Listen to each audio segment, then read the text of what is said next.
Small Hat talks about Jacob and Esau. He also talks about ghettos, that the Jews were in ghettos, which prove we're the Jews.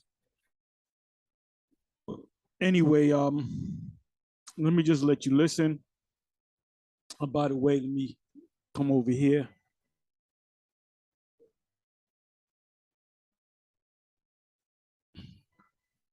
All right, this is the video that was put up yesterday by Deacon Destruction Mode. And I listened to some of it and it prompted me to go to the actual video. So I'm gonna watch both of these videos, but for now I'm gonna speak on this one, and I may come back and speak on this one here.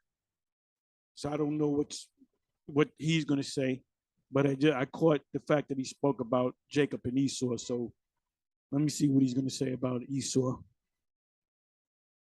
because they notice that when you speak to a small hat and you bring up the story of the account of Jacob and Esau, they know that there were two persons, one named Jacob, one named Esau, but they're taught that they're Jacob and Esau is just a bad guy. They're not necessarily saying that Esau are so-called Negroes, but they're saying that Esau was a bad guy, Jacob was a good guy, and they identify themselves with Jacob. We are Jacob, they are Esau. Anyway, so let me let you listen. Like I said, I don't know where I'm going to go with this. It's 8:26 p.m., so I don't know where I'm going to go with this, but just see what happens, okay? This is a young Pharaoh versus Jewish rabbi discuss the validity of Judaism. Anytime you have ism, like Vocab Malone, when he speaks about us, he calls it Israelism, meaning we are following the philosophy of the Israelites. We're not, that's what he's saying. Well, when these people call themselves Jewish or Judaism, they're practicing the ways of the Jews, and they're not the Jews, but they think they are. So let me let this play. I hope you can hear it. Acknowledge they saw the inner being of a person, and later you kind of notice the body or the skin.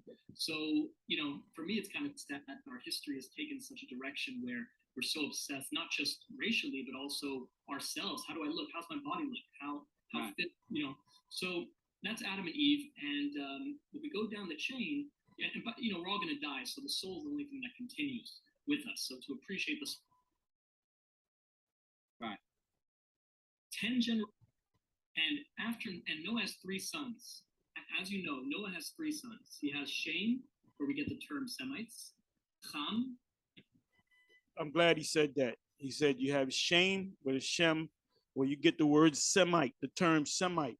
So that doesn't just apply to the small hats. It applies to anybody that came out of Shem or Shem. I'm a Shemite. Chinese a Semite. Japanese are Shemites, Arabs are Shemites, East Indians are Shemite, Persians are Shemite. Where can we go with this? Assyrians are Shemite, Syrians are Shemite. So Edomites are Shemites, so-called white people are Shemites. And Yafet. Okay, we'll get into the Semitic idea, because if Abraham comes from Shem 10 generations later, then Abraham had Ishmael and Isaac, meaning the Arab people and the Jewish people. So first of all, the term anti-Semitism, I know that's something we're going to get into probably later, is something that doesn't seem to make a lot of sense, because there's more, Jews aren't the only Semites. So we'll get into that. Good. Glad he said that too. He said Jews aren't the only Semites. So why do they, you're anti-Semitic. First thing you say, I'm a Semitic myself. Can I be, am I anti myself?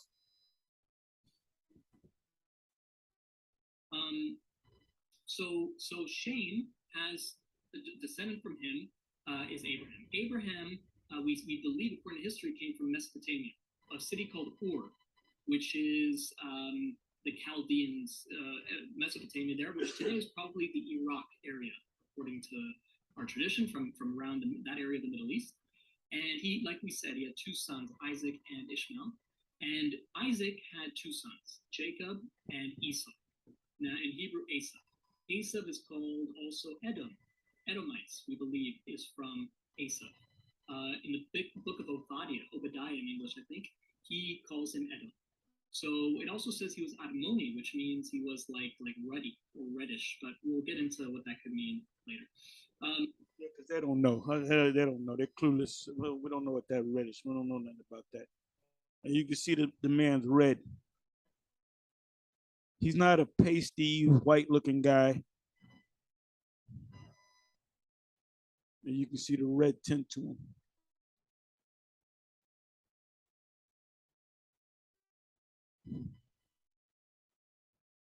Jacob then has 12 sons, as we know, which are the 12 tribes of Israel, right? Jacob wrestles the angel and he gets. You people say that you're the people of the Bible, the sons of Isaac and Rebekah, the 12 tribes. But where are the rest of the tribes? The only people that are over there call themselves Jews. Where's the tribe of Gad? Where's the tribe of Levi? Where's the tribe? Some of them call themselves Levi. Where's the tribe of Asher? Where's the tribe of Naphtali? Where's the tribe of Benjamin? Where's the rest of the tribes at? The Most High is going to bring all the tribes together. That's what Ezekiel, the 37th chapter, in the 16th verse on down is talking about. Take the stick of Judah and his companions, and Joseph, the stick of Ephraim and his companions, and put them together on one stick in thy hand. So where are the rest of the tribes? Then as you read down to the last few verses, it says they're going to go back to the land of Israel and David's going to be set up. So where's King David at? When they set up that place called the state of Israel, which, by the way, the word state means condition, the condition of Israel, David should have popped up, and here I am. It's King David. Oh, my goodness. And everybody was supposed to flock to them and learn the law, statutes, and commandments. But you got a pink city over there. Let's listen to some more. It's a name from the angel called Israel. So that's the term of Israel. So the father of the Jewish people, of the Israelites, is born and bred in the land of Canaan, in the land of what was going to become Israel. Unfortunately, the brothers don't like Joseph too much. They're kind of jealous of him. As we all know, many know the Bible story, and they sell him into slavery into Egypt. Now, when there's a famine and the entire family comes down to Egypt, we're told in the Torah that the Pharaoh, your namesake, he sends them all into an area of Egypt called Goshen. So they had their own kind of area, their own ghettoized space, which is interesting because throughout history, Jewish history, we were always ghettoized, whatever country we lived in. What about now? Where are the ghettos of the so-called the small hats today? There's no ghettos. I've been to your communities where you gather together, you live next to each other. I've been to your communities. Up in Harris, New York, on Muncie. Let me do this. All right, so I put in ghettos in America. I want to see where the so-called Jews are. These are ghettos in America.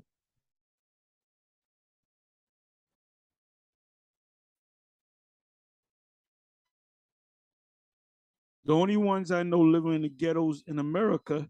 Okay, now this right here has got to be from the 40s. This is an old picture. And these ghettos, for the most part, were self-imposed. This is the hood. This is where Jake lives.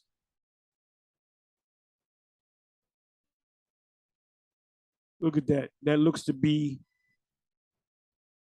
I don't know if that's California. I can't get a good picture of that.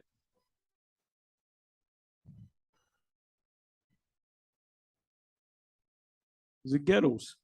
The ghetto. I'm looking for the small hats.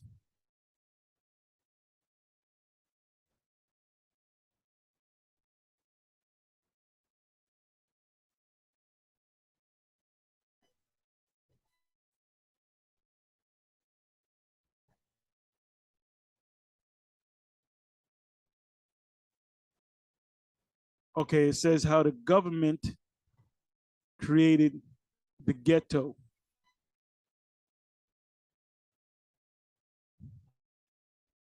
This is from the 70s. Racial segregation and concentrated poverty, concentration camp, the history of housing in Black America. We have to be them. We got to be them people. We got to be the Jews. We got to be the Israelites.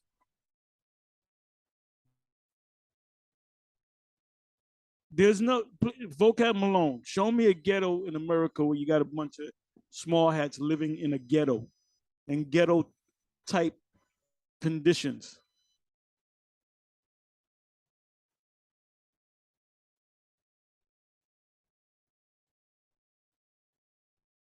We also call it the hood.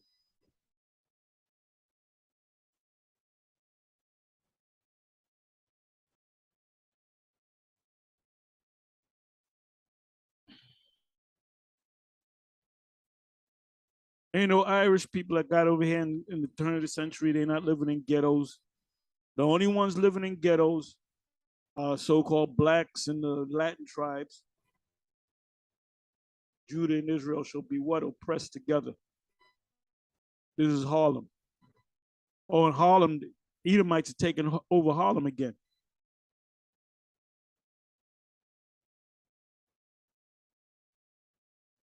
Was that the unmaking of a ghetto? Camelo Jose Vergara. I don't know if that's a book or is that was that written. No, that's something that he put there. So now let's come on back. Let's see where we're going to go with this. Let's see where we're going to go with this. America, but even then, we were in a separate place. So, like, an interesting fact is if you Google the word ghetto, you'll find that it came from Venice in Italy in the 1500s, the Venetian ghetto. That was where the Jewish people were kept apart from the other people from. And that was probably us too, because we was all up in Europe. That was probably us too. Venice. So that's just an interesting fact in 1516. And this happened under Arab people, everybody. Okay, now comes the Egypt story. Now I know we can get deeper into this. I just want to kind of give a brief overview and we can talk about everything. In Egypt, what's first of all, what's interesting to me, we'll get into it, but when you look at the hieroglyphics and things like that, and you taught me to do the share screen. So let me see if I can pull this up really quick. I just thought this was happening, and we can get into this more later. Here we go. I'm going to share the screen right now. Share screen. Here we go. Application. Boom. So this is a mural from 4,000 years ago. Can you see it? Yes, sir. This is one of the few slides I have for this conversation, but I just thought it was interesting. So this is the relief. Oh, wait a minute, man. These they don't look like white people. You can see the fro. You can see the fro. You can see the beard. You can see the fro, beard, fro, beard, fro, beard, fro.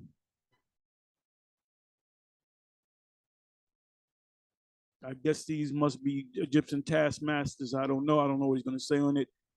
But you can see that they're light brown, negroid type people. The fro, that's not a straight hair. That ain't doggy stringy hair. That's woolly hair. You can see the beard.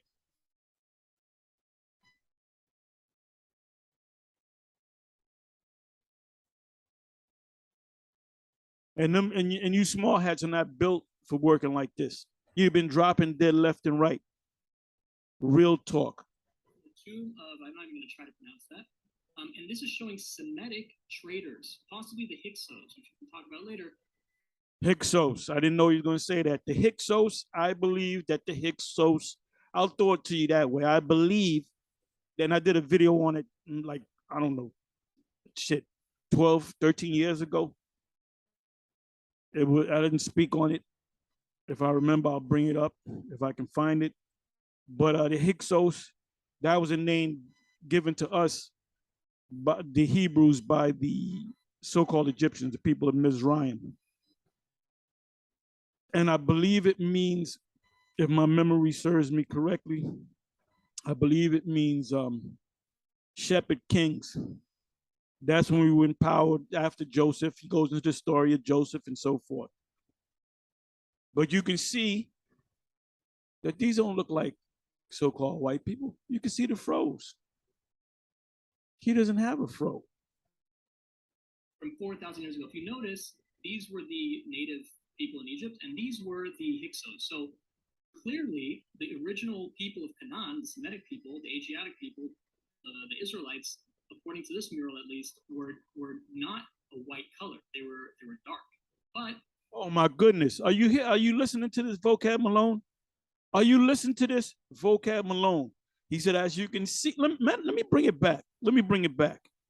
And the water to Deacon Deacon Hakar for doing the video, for me being led by your video to come to the real video. And I said, like I said, I will watch your video in time. I will watch your video in time. There's only so many hours in a day. I can't watch everything. So let me come back.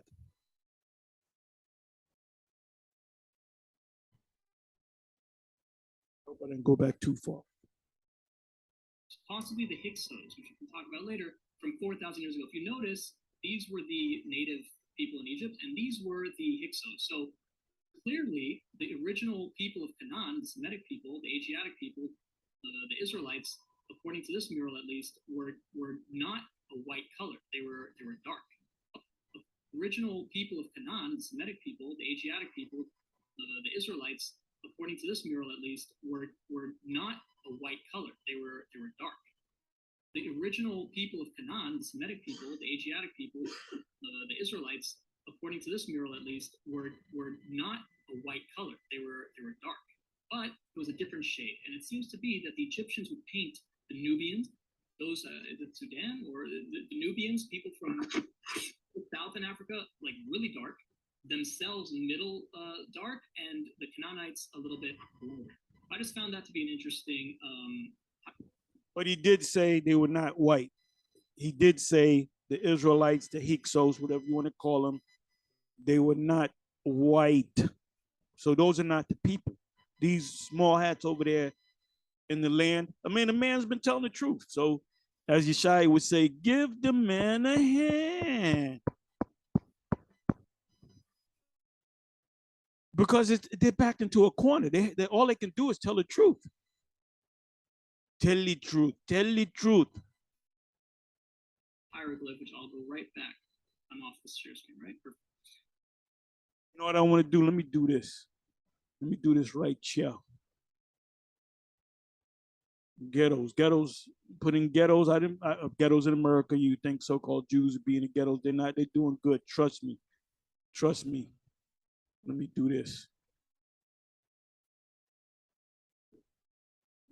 If I'm spelling this right, Hyksos.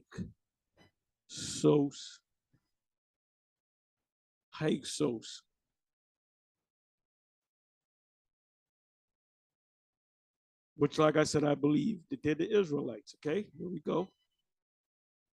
I believe this is the actual, this is the actual picture that he brought up.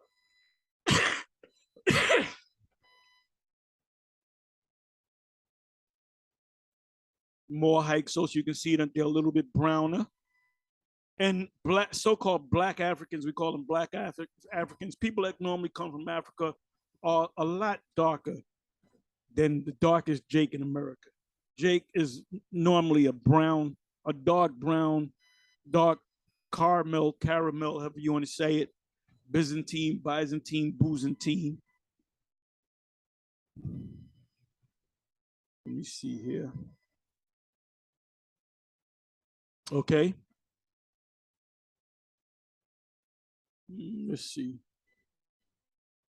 The Hyksos invasion, ancient Egypt. Egypt battle, the Hyksos invasion, facts. Okay, these are obviously Egyptians known for their height, fighting against the Hyksos, which are lighter. These are Israelites.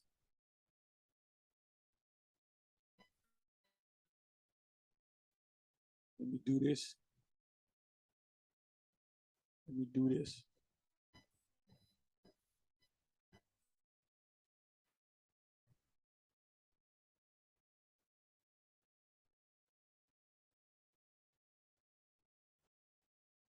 Israelites in Egyptian slavery. Same pictures, Israelites. Same pictures come up.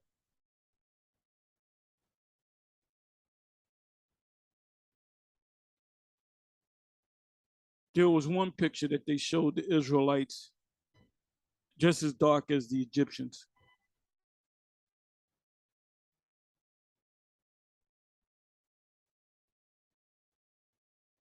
Okay, let's try this one here. This is a good one.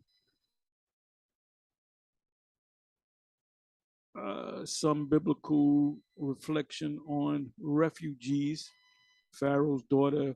Okay, and I'm thinking that these are Egyptians. They look somewhat lighter, and these would have to be Israelites. They don't look like the small hats. Here's another picture. Pharaoh in the Bible. This is an Egyptian. Uh, Pretty much they're over the Hyksos or the Israelites. Give me a second. Let me see what else they got.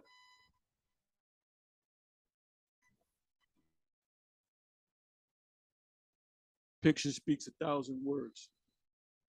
Don't it, vocab? Okay, did I show you this one? Pharaoh's workers, how the Israelites lived in Egypt. And how did they look? What did they look like?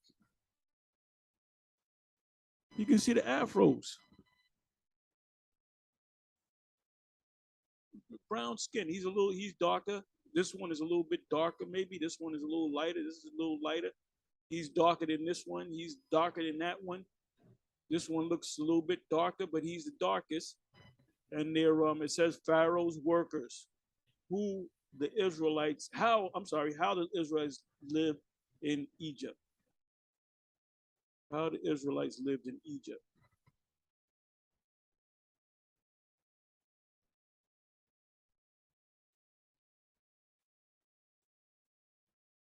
More Israelites. These have to be younger men, young Israelite men.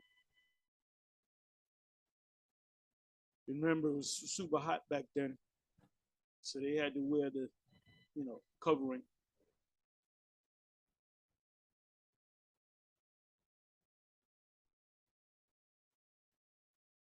Slavery, ancient Egypt. Doesn't say whether these are Israelites or not.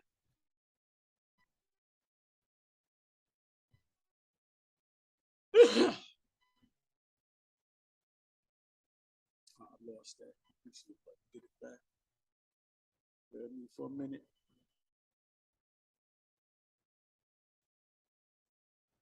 Looks like he's got cornrows.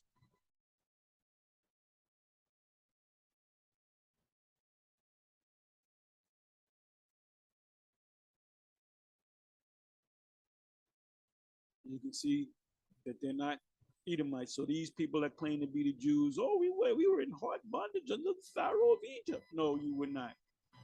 You were living in Mount Seir at that time.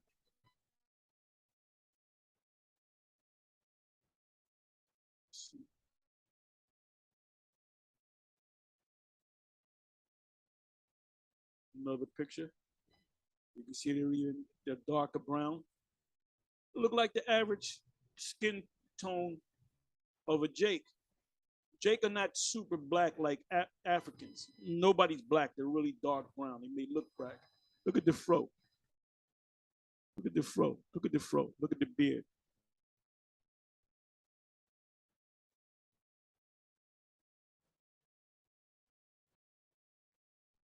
I'm looking for the small hats. I'm looking for white people.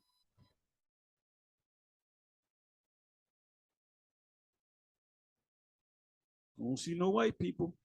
At that particular time, they were down in Mount Seir. They were down in Petra. So anyway, let's come back.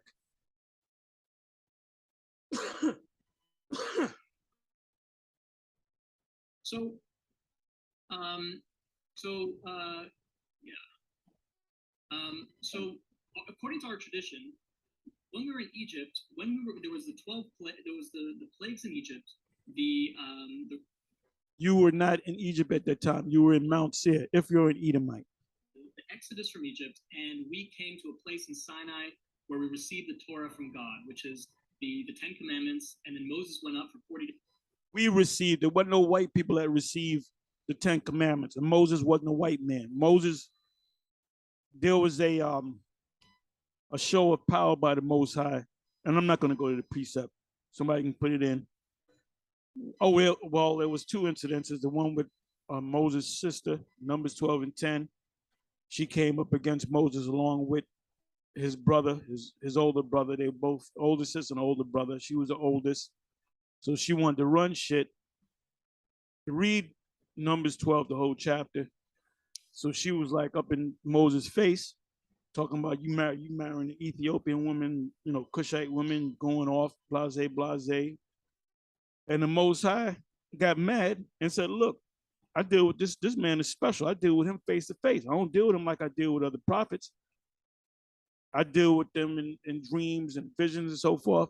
He said, but the Lord said, I deal with him face to face. He said, and because you ran your damn mouth, especially you, he gave Aaron a break. You could have jacked up Aaron too, but this is a damn woman. That's what happens when you're out of order. And the cloud departed from off the tabernacle, and that most likely was a UFO. And behold, she got zapped and she turned into a white woman. Now, if she turned into a white woman, and behold, Miriam became leprous white as snow. If she turned into a white woman, what color was she before she turned to a white woman? Another account, the Lord told Moses to put his hand in his bosom. He pulled it out and it turned white as snow. Then he put his hand back in his bosom and pulled it out and went back to his natural or normal flesh. If it turned white, what color had it? It had to be either green. Now I can understand. Well, no, Moses is green. Okay, I'll accept that. I'll accept that Moses is green as long as he's not white. We do know this, that he wasn't a white man, that Miriam was not a white woman because she turned white. This is basic stuff, back to the basics, so to speak. So let's come on back. Days and 40 nights went up 3 times, so a total of 120 days and nights. And up there, he received the rest of the Torah. Now, what's powerful about this, we can get into this more too, is that it's the only time in history that we have a mass revelation. What's such a big deal about that? Is that if you look at any religion, always one person who has a spiritual experience, right? Whether it's Jesus, Muhammad, more recently, I want to know, how did they go from being dark-skinned people, as he said, you can bring it back and hear it for yourself. How did they turn into white people in the wilderness? They went through the Red Sea, which actually they went through the Gulf of Suez, into the wilderness above the Red Sea. Did they turn white back there? How did they turn white? Huh? They didn't turn white. They were always so-called black. Joseph Smith for Mormonism, Siddhartha for Buddhism. So one person comes and says, I had this divine experience, follow me. The Jewish claim is that God spoke directly to an entire nation. And what's kind of crazy about that, like if I say right now, Pharaoh, I just had this, God just spoke to me. Will you follow me? You might say, you know what? I like what you're about. I'm going to follow you. And the people watching this might be like, hey, that's kind of cool. Maybe I'll follow it. There's at least a chance that could happen. But if I say, Pharaoh, you and I just heard God speak to us. Hey, everybody watching this right now, all of us just heard God tell us, not just tell us, how are you doing? Telling us we have to keep 613 commandments. You'd probably tell me to, let's say, take a hike. So that's the Jewish claim. That all of a sudden, out of nowhere, an entire nation said, we're going to keep all of these, and they're not easy.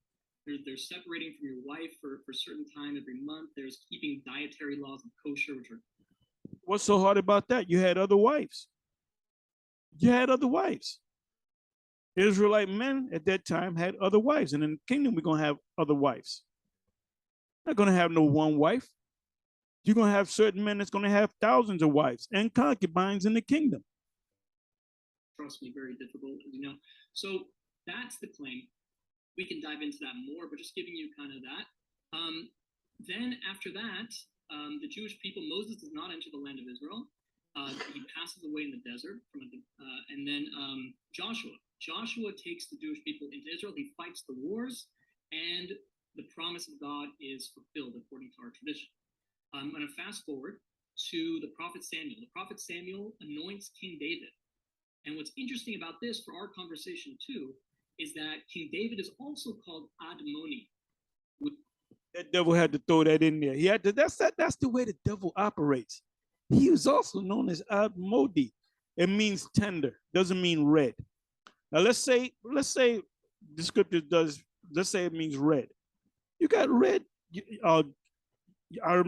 had Malcolm X, Malcolm Little, before he's Malcolm X, and Red Fox. When they were committing crimes, they were committing crimes together. They was out there. They were hustlers, right? And one called them, and they were going and fighting over whether they should be called Red exclusively. Red meaning red fox, or what's his name? Malcolm Red or something like that. Somebody help me out.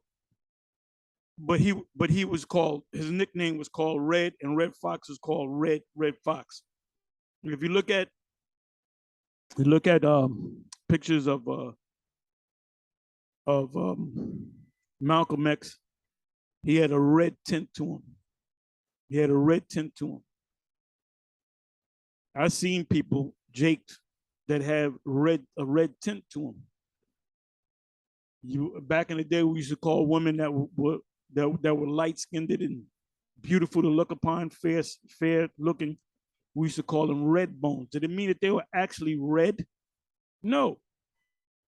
So here, this guy is gonna come out and he gonna crowbar that red thing in there. You know, David was red, but his son was black as night. Excuse me.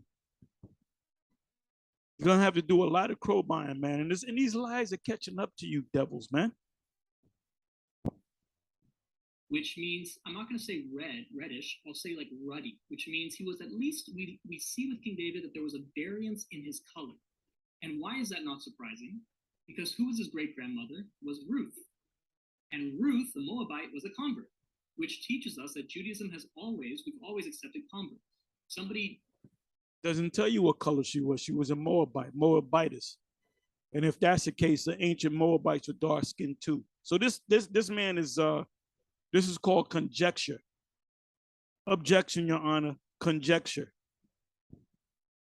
Genuinely wants to join the people, join. And because of that, we have a variance as far back as then of different color of people anybody could convert. You'll find Jews in China. You'll find Jews of every. Another word, he said convert. Does convert make you a Jew? Does convert make you a Jew? Because you follow the ways. Does it make you an actual Jew? Does it make you of the tribe of Judah or of the nation of Israel? And the answer is no. Let me bring out one precept.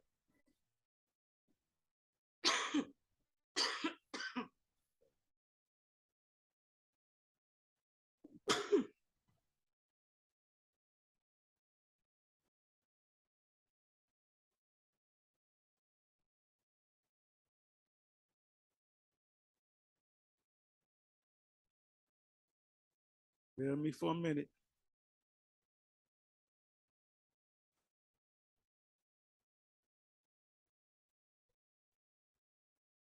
See if I can find it.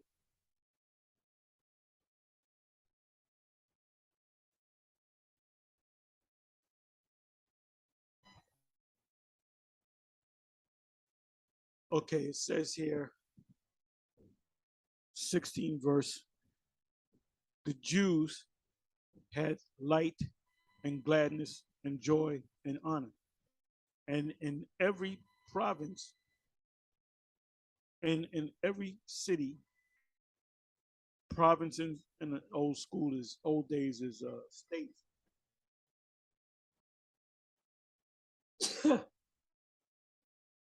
Whithersoever the king's commandment, and at that time the king was Xerxes.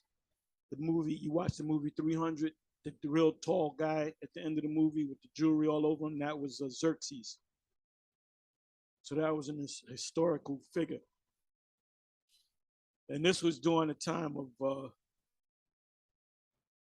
the Greeks coming up in the power, but they were you had Jakes all up in there too.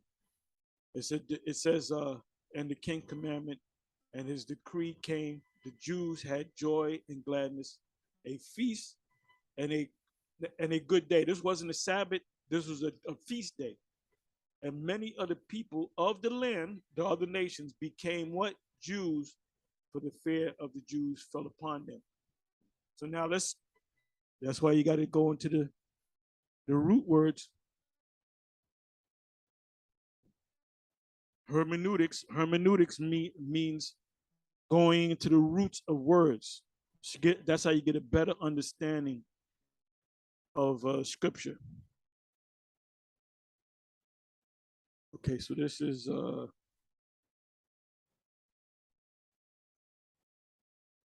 it says, and many other people of the land became Jews.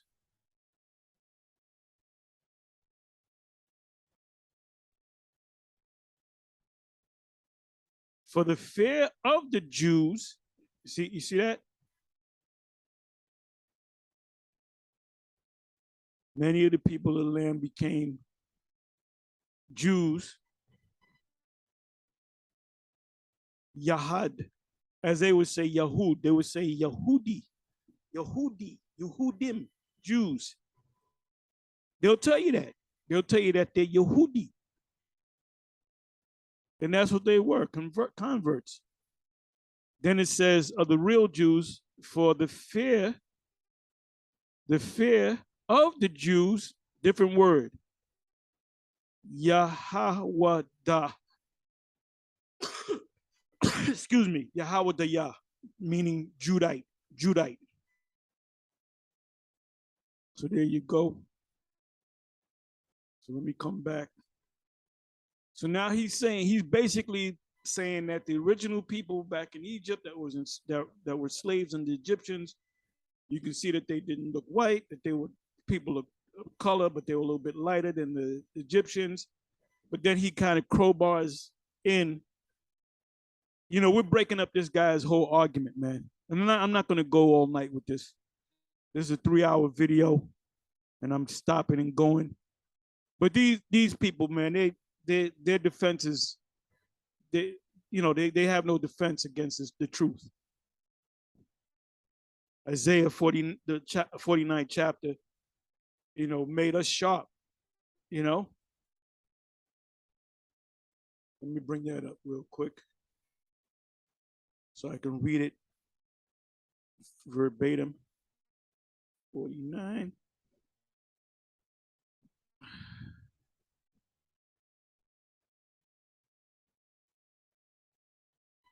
Start at 1. Listen, O owls, unto me, and hearken, ye people from far. The Lord Yahweh have called me from the womb. From the bowels of my mouth hath he made mention of my name. Represents the Lord, the prophets. And he hath made my mouth, Isaiah in particular, and he hath made my mouth like a sharp sword. In the shadow of his hand have he hid me, and made me a polished shaft in his quiver. What's a quiver? It's the case that you put your arrows in. Hath he hid me? So we're like a spiritual weapon of the Most High. That's what, look, I'm going again. All you guys that came into this thing back in the 90s, back in the late 80s, back in the early 90s and mid 90s, all you guys that knew Mo and Ari, that's what we used to call him. We knew him so much, we called him, hey, Mo, Ari, King Mashar, Yaikwab, High Priest Ariah, High Priest Shai, High Priest Ahab, High Priest Shah, High Priest Pazak, which was the seven at that time. You guys that came in that time that can tell them war stories, yeah, I actually remember them. You guys, well, some of you are still teaching, but some of you aren't, man. You're not weapons to the Most High. The Most High set you up to be his spiritual weapon, man. You know? So that means that you're not a true man of the Lord, a true prophet, truly of the elect. This is the time to raise hell, man.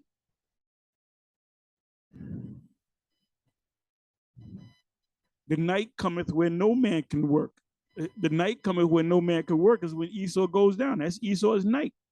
We don't got to work no more when Esau goes down. Third verse, and said unto me, thou art my servant, O Israel, in whom I will be glorified through the foolishness of preaching of 1 Corinthians 1. Then I said, I have labored in vain. I have spent my strength for naught. That's why a lot of you guys went back into the world. You did your 20 years or your 15 years or your 25 years or your 30 years. And you gave the Most High a time limit. He ain't come the time you wanted to come. So you said, fuck it. I'm gonna do me. The scriptures say, he that endureth to the end, the same shall be saved.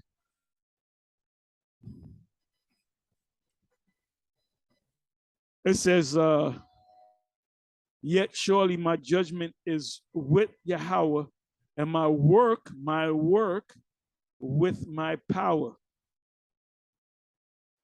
Formed me in the womb, right? And now saith Yahweh that formed me from the womb. Same thing was told to Jacob, to be his servant, to bring Jacob again to him. When that's talking about Israelites waking back up, the great calling. Ezekiel 36. Isaiah 19.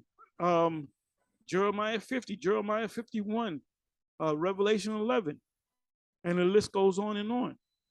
Though Israel be not gathered, yet shall I be glorified in thy eyes. That goes of the Lord, Yahweh, and my power shall be my strength. That goes hand in hand. This precept right here goes hand in hand with 1 Corinthians, the 3rd chapter, around about 15, 16, 17 verse.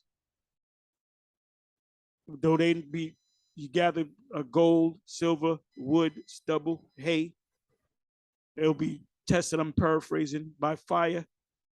If it remains, you receive a reward. If it doesn't remain, you will receive a loss, but you will still be saved because you did the work. You did the work. So let's come back over here. Every culture and nationality. I'm gonna. Which is BS. Because you would open up your doors in the land of Yasha Allah, you would open up your doors to everybody. The ones that you give a hard time to are Jakes, the ones that's in Damona, Israel, and them Ethiopians. The ones you put up on a pedestal are the small hats. So that's bullshit. And that's not a fulfillment of any prophecy of Israel going back. Because David would have been shown up. Fast forward again to King Solomon, the son of King David, builds the first temple. And then unfortunately his son rebels as the king. And what happens is, because of that rebellion, there's a split, right? You got the kingdom of Israel to the north, and you've got Judah to the south. And they're split.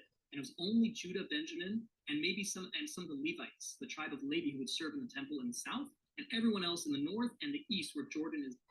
Ain't no some of the Levites, all the Levites, because the king of Ephraim, the kingdom of the northern kingdom, which was Jeroboam, he banished all the Levites, and he made priests out of the lowest of the people, meaning people that were not Levites. people that were not tribes that were not supposed to be the priests. Some of the Levites, the fuck out of here, man. Now. And what happened was, as you know, with the 10 lost tribes, is that I think it was during King Hoshea's time, there was an infiltration from the Syrians, I believe, and the 10 lost tribes, the 10 tribes, other tribes were taken to be settled elsewhere after that war.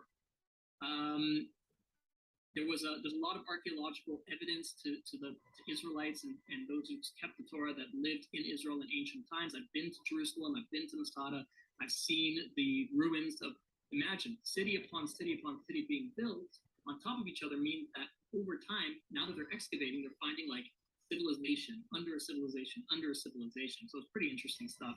I encourage anybody to visit Israel if you can.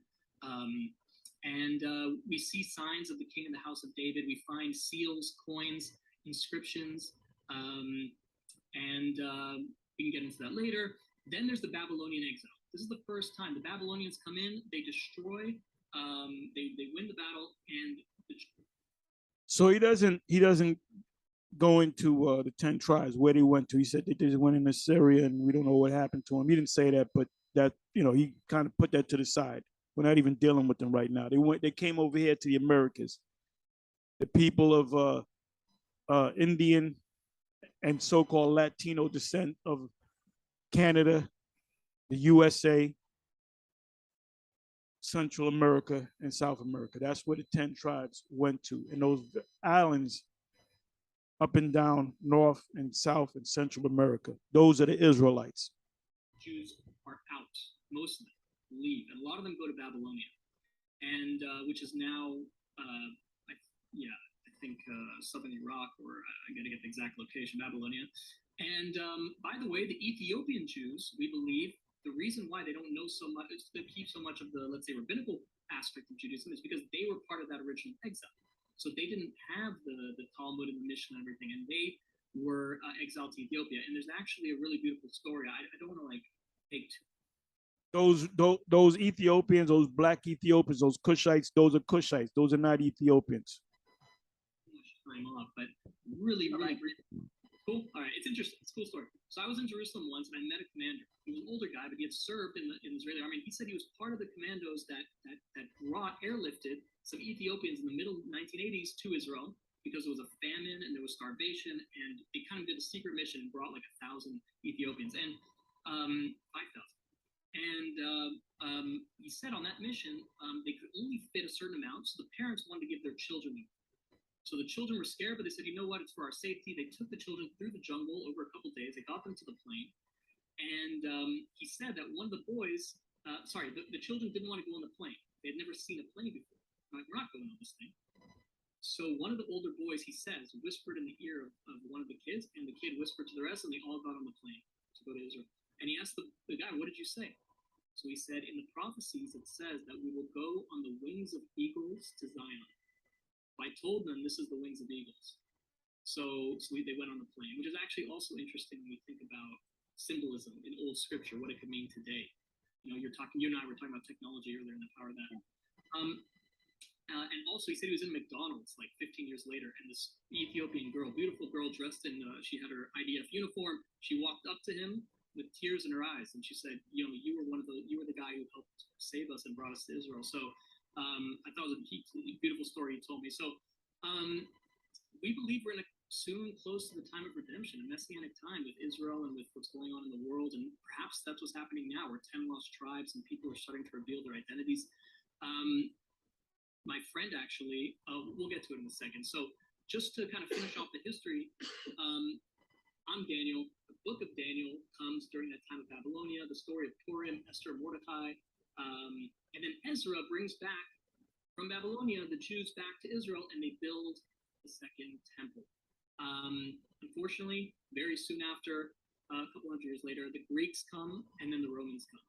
And that's the Hanukkah story, but then the Romans come, and the Romans win, and they wreak havoc. They killed over 1 million people in the city of Beitar, destruction. Yeah, they were killing it. That was white.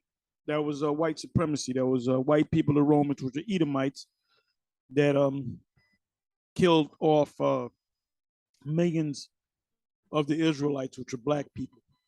All right, the Israelites did not look like Romans. All right, they knew who to get. They saw, oh, he's a black person, he's a dark person, get him. And if you go to, I've been to Rome, and if you go to Rome, you'll see the Arch of Titus, and inscribed in it is the menorah that they took, the golden menorah that they took from the temple, and it says that that everyone was sent to the slavery, and this is where the diaspora starts. This is where the diaspora starts. This is where Jews were taken. You know, they renamed. First of all, they renamed the land Palestine. There was no sword. They renamed it Palestine, and they took us on ships everywhere. We know North Africa. We believe Europe as well, which we can get into. And we were dispersed all over the world. We know in Deuteronomy 28:68, it says that all Jews will be sent as slaves, and they'll be sent to Egypt. But 4 verses before that, it also says that the Jews will be scattered to the 4 corners. Oh boy, that's a new one. That's a new one. Did you hear that? Did you hear that? So that Deuteronomy 28 verse 68 said they're going to be sent all over the world. These small hats. And we see with historical data as well that that's true. And that's basically why you have European Ashkenazi Jews, you've got Yemenite Jews, you've got Sephardi Jews, like my mother from Algeria. Just to give you a little, I thought it would be cool. I found this. So this is a Hebrew Bible in French from my great-great-grandfather to show you what it looked like. Little family. So this is, I don't know if you can see it, this is my great-great-grandfather. His name was Abraham Siksik, that's Oran in Algeria. And this is his inscription. Probably be hard to see, but I hope I don't break this 120. It says 7th of July, 1886, Abraham Siksik. And that was his French. Back then, they didn't have electricity, so they would use wax candles to read, right? We're pretty fortunate. We can get any book we want, anything we need. Right. Yes, sir. And I'm finishing up right now. You know, Lemba Jews in Zimbabwe, Igbo Jews in Nigeria. I have a friend who wants to do a documentary from Israel. He's going to travel there. Okay, he's telling the truth. Limbo Jews, which was Jake in West Africa, Nigerian Jews, which are the real people, which are the actual descendants of our people. He's not going to mention the Negroes in America, though. He's not going to mention anybody in America. No, not them, not them. Check it out, because some were baptized over time, some joined other religions, so we don't know. That's my main point is that we can get into the Egypt story. But the reason we believe all the Jews throughout history, even till today, are connected to those Israelites is because of the Torah. Because we have concrete evidence of a Torah observance in biblical Israel, of mikvahs, which are ritual baths, imprinted coins from the times of King David, of all the kings. We've got mezuzahs, Torah scrolls, everything. So we'll get into all that. I'm happy to I don't want to talk forever in a row, but we never gave up on the land of Israel. Every wedding I officiate, people break a glass because we mourn the destruction of Israel. I pray 3 times a day facing Jerusalem. Israel has always been where we're from and where we're trying to go back to. This is not a new thing. Your land that you should be going back to is Mount Seir. Okay? You should be talking about Mount Seir and the Edomites, the Edom. Anyway, I stopped at 20 minutes in. I may or may not come back, but I just wanted to hear what he had to say. You gotta know both sides. So you caught the couple of times that he crowbarred in certain things. He snuck it in there. Anyway, with that, I'm gonna say shalom.